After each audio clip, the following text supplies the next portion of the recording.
Chapter 31, Found and Lost Again. Now to return to Tom and Becky's share in the picnic.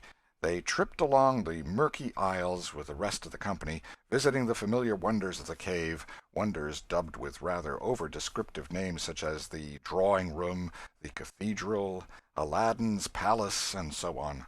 Presently the hide-and-seek frolicking began, and Tom and Becky engaged in it with zeal until the exertion began to grow a trifle wearisome. Then they wandered down a sinuous avenue, holding their candles aloft and reading the tangled webwork of names, dates, post-office addresses, and mottos with which the rocky walls had been frescoed in the candle-smoke. Still drifting along and talking, they scarcely noticed that they were now in a part of the cave whose walls were not frescoed. They smoked their own names under an overhanging shelf and moved on. Presently they came to a place where a little stream of water, trickling over a ledge, and carrying a limestone sediment with it, had, in the slow-dragging ages, formed a laced and ruffled Niagara in gleaming and imperishable stone. Tom squeezed his small body behind it in order to illuminate it for Becky's gratification. He found that it curtained a sort of steep natural stairway which was enclosed between narrow walls, and at once the ambition to be a discoverer seized him. Becky responded to his call, and they made a smoke-mark for future guidance and started upon their quest. They wound this way and that far down into the secret depths of the cave, made another mark, and branched off in search of novelties to tell the upper world about. In one place they found a spacious cavern, from whose ceiling depended a multitude of shining stalactites of the length and circumference of a man's leg. They walked all about it, wondering and admiring, and presently left it by one of the numerous passages that opened into it. This shortly brought them to a bewitching spring, whose basin was encrusted with a frostwork of glittering crystals. It was in the midst of a cavern whose walls were supported by many fantastic pillars, which had been formed by the joining of great stalactites and stalagmites together, the result of the ceaseless water-drip of centuries. Under the roof vast knots of bats had packed themselves together, thousands in a bunch. The lights disturbed the creatures, and they came flocking down by hundreds, squeaking and darting furiously at the candles. Tom knew their ways and the danger of this sort of conduct. He seized Becky's hand and hurried her into the first corridor that offered, and none too soon, for a bat struck Becky's light out with its wing while she was passing out of the cavern. The bats chased the children a good distance, but the fugitives plunged into every new passage that offered, and at last got rid of the perilous things. Tom found a subterranean lake shortly, which stretched its dim length away until its shape was lost in the shadows. He wanted to explore its borders, but concluded that it would be best to sit down and rest a while first. Now, for the first time, the deep stillness of the place laid a clammy hand upon the spirits of the children. Becky said, "Why, I didn't notice, but it seems ever so long since I heard of any of the others." "Come to think, Becky, we are away down below them, and I don't know how far away north or south or east or whichever it is. We couldn't hear them here." Becky grew apprehensive. "I wonder how long we've been down here, Tom. We better start back." "Yes, I reckon we better. Perhaps we better. Can you find the way, Tom? It's all a mixed-up crookedness to me." "I reckon I could find it, but then the bats. If they put both of our candles out, it will be an awful fix. Let's try some other way, so as not to go through there." "Well, but I hope we won't get lost. It would be so awful," and the girl shuddered at the thought of the dreadful possibilities. They started through a corridor and traversed it in silence a long way, glancing at each new opening to see if there was anything familiar about the look of it, but they were all strange. Every time Tom made an examination, Becky would watch his face for an encouraging sign, and he would say cheerily, "Oh, it's all right. This ain't the one, but we'll come to it right away." But he felt less and less hopeful with each failure, and presently began to turn off into diverging avenues at sheer random, in desperate hope of finding the one that was wanted. He still said it was all right, but there was such a leaden dread at his heart that the words had lost their ring and sounded just as if he had said, "All is lost." Becky clung to his side in an anguish of fear, and tried hard to keep back the tears, but they would come. At last she said, "Oh, Tom, never mind the bats. Let's go back that way. We seem to get worse and worse off all the time." Tom stopped. "Listen," said he. Profound silence. Silence so deep that even their breathings were conspicuous in the hush. Tom shouted. The call went echoing down the empty aisles and died out in the distance in a faint sound that resembled a ripple of mocking laughter. "Oh, don't do it again, Tom. It is too horrid," said Becky. "It is horrid, but I better, Becky. They might hear us, you know." And he shouted again. The might was even a chillier horror than the ghostly laughter. It so confessed a perishing hope. The children stood still and listened, but there was no result. Tom turned upon the back track at once and hurried his steps. It was but a little while before a certain indecision in his manner revealed another fearful fact to Becky. He could not find his way back. "Oh, Tom, you didn't make any marks." "Becky, I was such a fool, such a fool. I never thought we might want to come back. No, I can't find the way. It's all mixed up." "Tom, we're lost. We're lost. We never can get out of this awful place. Oh, why did we ever leave the others?" She sank to the ground and burst into such a frenzy of crying that Tom was appalled with the idea that she might die, or lose her reason. He sat down by her and put his arms around her. She buried her face in his bosom. She clung to him. She poured out her terrors, her unavailing regrets, and the far echoes turned them all to jeering laughter. Tom begged her to pluck up hope again, and she said she could not. He fell to blaming and abusing himself for getting her into this miserable situation. This had a better effect. She said she would try to hope again. She would get up and follow wherever he might lead, if only he would not talk like that any more, for he was no more to blame than she said. So they moved on again, aimlessly, simply at random. All they could do was to move, keep moving. For a little while, hope made a show of reviving, not with any reason to back it, but only because it is its nature to revive when the spring has not been taken out of it by age and familiarity with failure. By and by Tom took Becky's candle and blew it out. This economy meant so much. Words were not needed. Becky understood, and her hope died again. She knew that Tom had a whole candle and 3 or 4 pieces in his pockets, yet he must economize. By and by fatigue began to assert its claims. The children tried to pay no attention, for it was dreadful to think of sitting down when time was grown to be so precious. Moving in some direction, in any direction, was at least progress, and might bear fruit, but to sit down was to invite death and shorten its pursuit.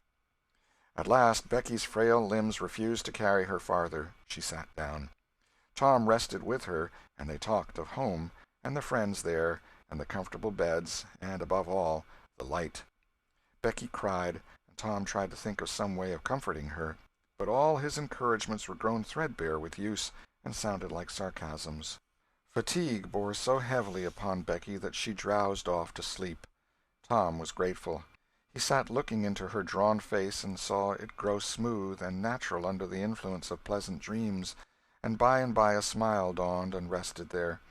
The peaceful face reflected somewhat of peace and healing into his own spirit, and his thoughts wandered away to bygone times and dreamy memories. While he was deep in his musings, Becky woke up with a breezy little laugh, but it was stricken dead upon her lips, and a groan followed it. "Oh, how could I sleep! I wish I never had waked. No, I don't, Tom. Don't look so. I won't say it again." "I'm glad you've slept, Becky. You'll feel rested now, and we'll find the way out."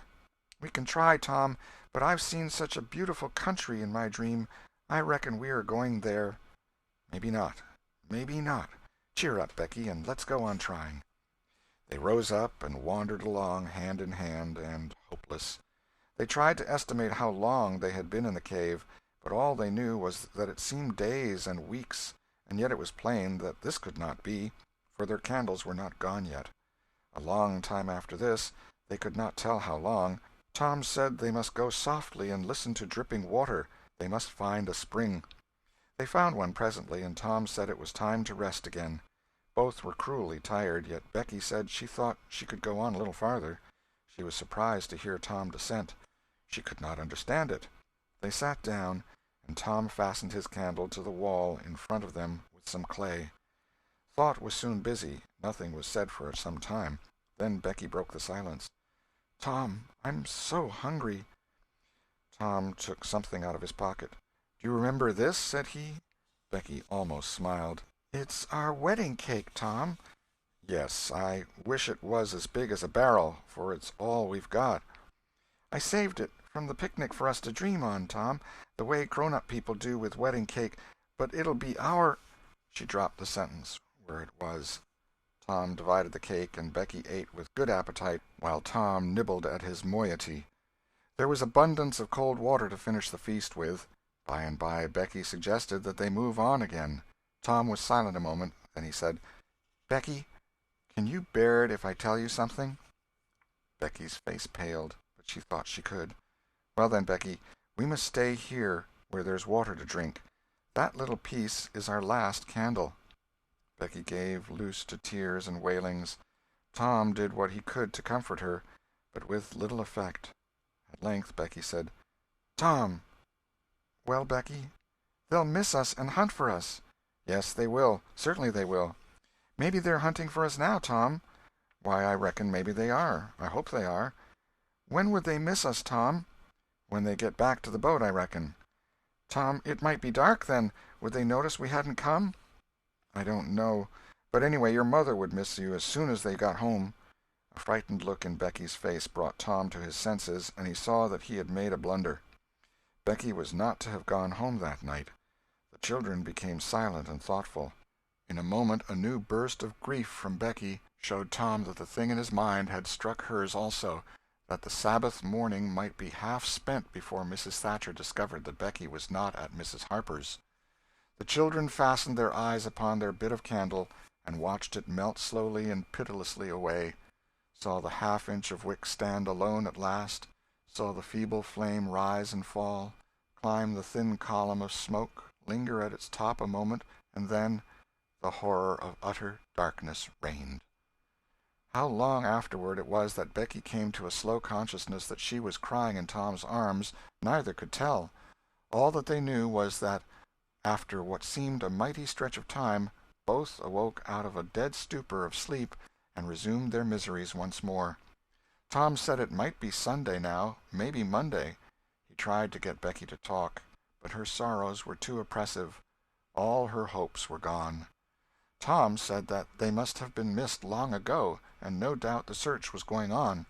He would shout, and maybe someone would come.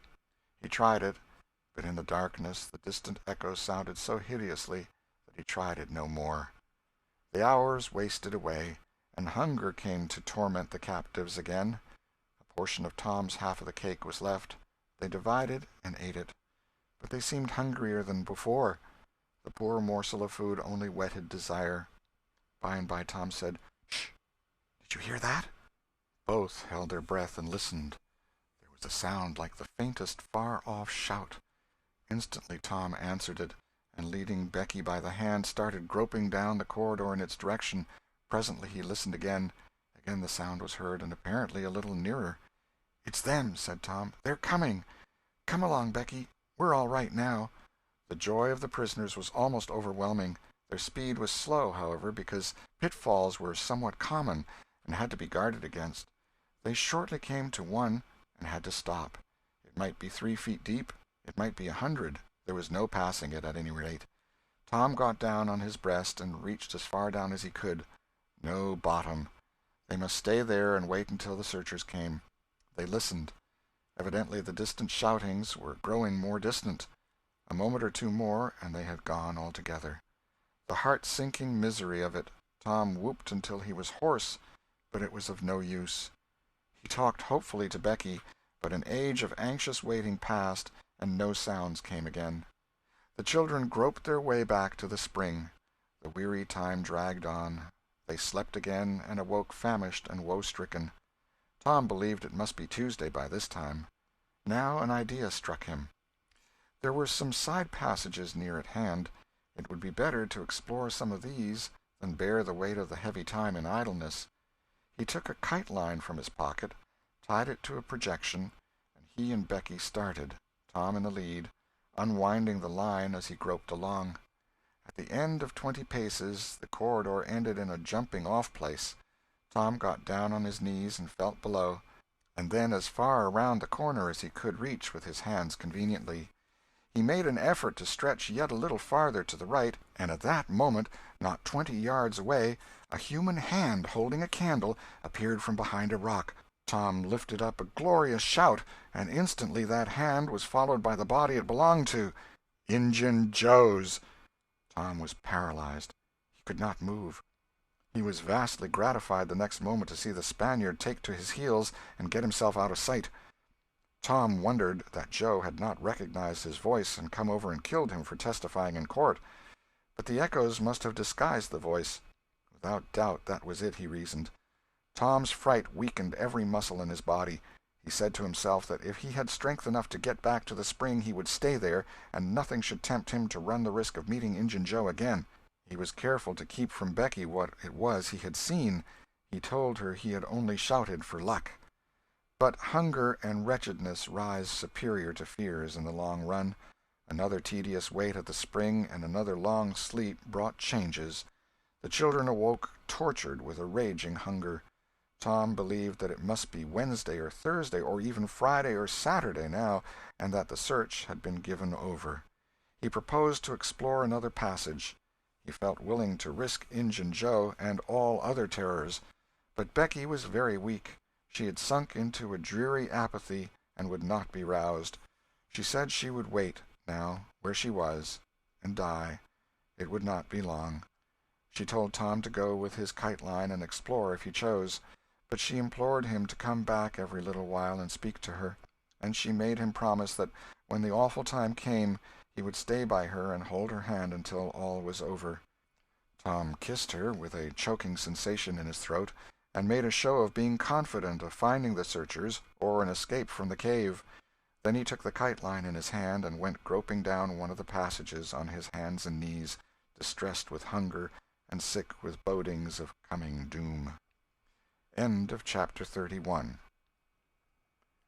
Chapter 32. Turn out! They're found! Tuesday afternoon came and waned to the twilight. The village of St. Petersburg still mourned. The lost children had not been found. Public prayers had been offered up for them, and many a private prayer that had the petitioner's whole heart in it, but still no good news came from the cave. The majority of the searchers had given up the quest and gone back to their daily vocations, saying that it was plain the children could never be found. Mrs. Thatcher was very ill, and a great part of the time delirious. People said it was heartbreaking to hear her call her child, and raise her head and listen a whole minute at a time, then lay it wearily down again with a moan. Aunt Polly had drooped into a settled melancholy, and her gray hair had grown almost white. The village went to its rest on Tuesday night, sad and forlorn. Away in the middle of the night, a wild peal burst from the village bells, and in a moment the streets were swarming with frantic, half-clad people who shouted, "Turn out! Turn out! They're found! They're found!" Tin pans and horns were added to the din. The population massed itself and moved toward the river, met the children coming in an open carriage drawn by shouting citizens, thronged around it, joined its homeward march, and swept magnificently up the main street roaring huzzah after huzzah. The village was illuminated. Nobody went to bed again. It was the greatest night the little town had ever seen. During the first half-hour a procession of villagers filed through Judge Thatcher's house, seized the saved ones and kissed them, squeezed Mrs. Thatcher's hand, tried to speak but couldn't, and drifted out, raining tears all over the place. Aunt Polly's happiness was complete, and Mrs. Thatcher's nearly so. It would be complete, however, as soon as the messenger dispatched with the great news to the cave should get the word to her husband.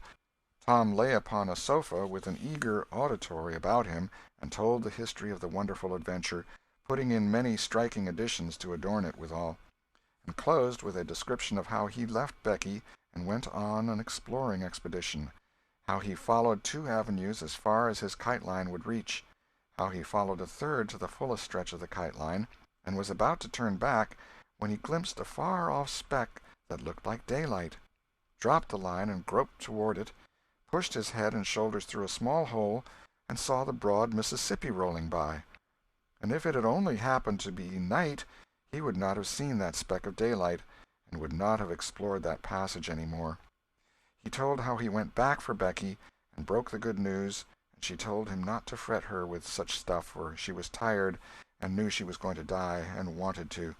He described how he labored with her and convinced her, and how she almost died for joy when she had groped to where she actually saw the blue speck of daylight, how he pushed his way out at the hole and then helped her out, how they sat there and cried for gladness, how some men came along in a skiff, and Tom hailed them and told them their situation and their famished condition, how the men didn't believe the wild tale at first, because, said they, you are 5 miles down the river below the valley the cave is in, then took them aboard, rode to a house, gave them supper, made them rest till 2 or 3 hours after dark, and then brought them home.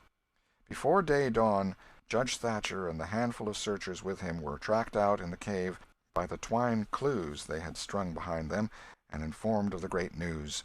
3 days and nights of toil and hunger in the cave were not to be shaken off at once, as Tom and Becky soon discovered. They were bedridden all of Wednesday and Thursday, and seemed to grow more and more tired and worn all the time. Tom got about a little on Thursday, was downtown Friday, and nearly as whole as ever Saturday, but Becky did not leave her room until Sunday, and then she looked as if she had passed through a wasting illness. Tom learned of Huck's sickness and went to see him on Friday, but could not be admitted to the bedroom. Neither could he on Saturday or Sunday. He was admitted daily after that, but was warned to keep still about his adventure and introduce no exciting topic. The widow Douglas stayed by to see that he obeyed. At home, Tom learned of the Cardiff Hill event, also that the ragged man's body had eventually been found in the river near the ferry landing. He had been drowned while trying to escape, perhaps. About a fortnight after Tom's rescue from the cave, he started off to visit Huck, who had grown plenty strong enough now to hear exciting talk, and Tom had some that would interest him, he thought. Judge Thatcher's house was on Tom's way, and he stopped to see Becky. The judge and some friends set Tom to talking, and someone asked him ironically if he wouldn't like to go to the cave again. Tom said he thought he wouldn't mind it. The judge said, "Well, there are others just like you, Tom. I've not the least doubt. But we have taken care of that. Nobody will get lost in that cave any more." "Why?" "Because I had its big door sheathed with boiler iron 2 weeks ago, and triple locked, and I've got the keys." Tom turned as white as a sheet. "What's the matter, boy? Here, run somebody. Fetch a glass of water." The water was brought and thrown into Tom's face. "Ah, now you're all right. What was the matter with you, Tom?" "Oh, Judge, Injun Joe's in the cave." End of chapter 32.